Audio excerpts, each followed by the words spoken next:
I'm speaking to you from the College Chapel on Ash Wednesday, and all of our students have been involved this morning in an Ash Wednesday ceremony.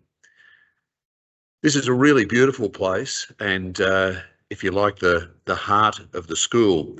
It's open mornings before school and at lunchtime, and doesn't get a great deal of use.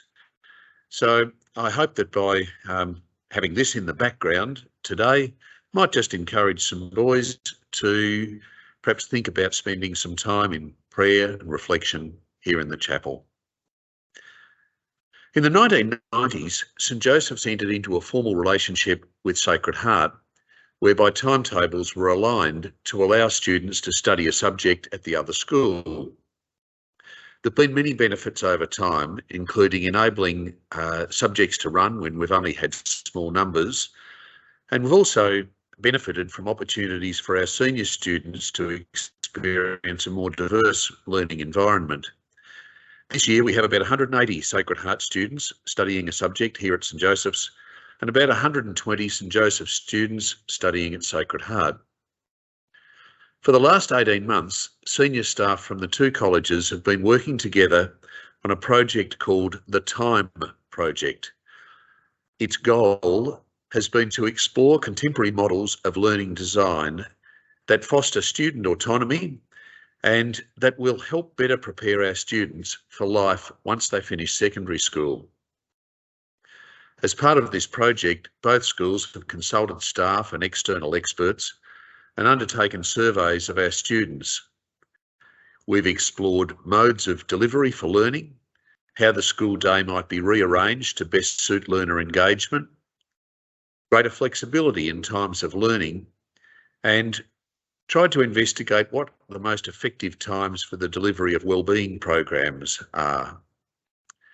The data gathered from both schools was pretty consistent, and students told us late morning to early afternoon is the time they learn best, and they prefer sustained during this time.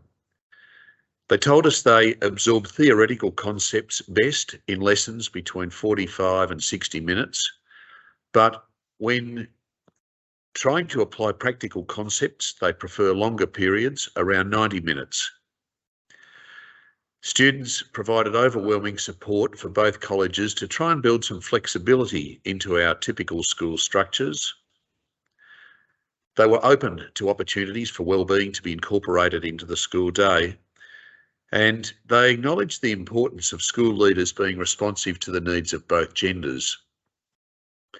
Both schools expect to implement changes to our daily and weekly schedules from the start of 2024. I'll look forward to providing you with some more specific detail as to exactly what this will look like later in the semester. We've heard a lot about ATAR and NAPLAN in the last few days. St Joseph's proudly maintains an open entry policy, which means that we don't selectively enrol students on the basis of their academic or sporting achievement. As a result, it's really important that we continue to offer a variety of pathways at the senior end of the school. Most students will continue at St Joseph's until Year 12, and those who do will complete their VCE with either a vocational major, an ATAR or scored VCE, or an unscored VCE. Some will leave school before the end of Year 12, and those who do are more than twice as likely to move straight into an apprenticeship or employment compared to other students in the region. Recently, there's been much discussion about the merits of ATAR as the primary mechanism for determining places in tertiary courses. And many institutions are increasingly using more information than just ATAR to determine course admission. And of course, this is not a new phenomenon because schools, teachers and principals have been writing references and students have been preparing resumes to support their applications into some courses for decades. We've entered into a partnership with the University of Melbourne called New Metrics for Success, which is advocating for a more formal mechanism for us to report the competencies and achievements of students through broader learning profiles. In time, such a report may replace the ATAR, but there is no doubt that any replacement will still include some measure of academic achievement. For the moment, ATAR remains the primary delineating factor for admission to most tertiary courses, and so it's important that our VCE students in the scored pathway focus on maximising their academic achievement. It's the easiest, but not the only, way to achieve your short-term study and career goals.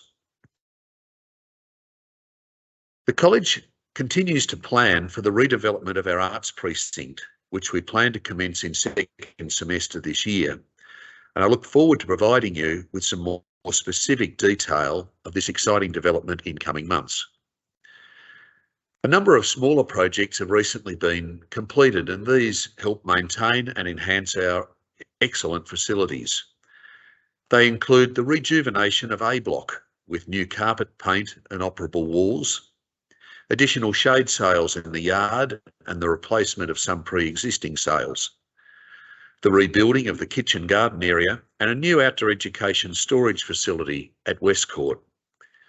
And during the course of this year, we plan to rework the toilet facilities at Westcourt, develop a weights gym in adjacent to Westcourt Gymnasium, and upgrade and expand the cricket practice nets here on Carey Oval. During the last 2 weeks, there have been many welcome and information evenings held at the college to provide you with the opportunity to meet your son's teachers.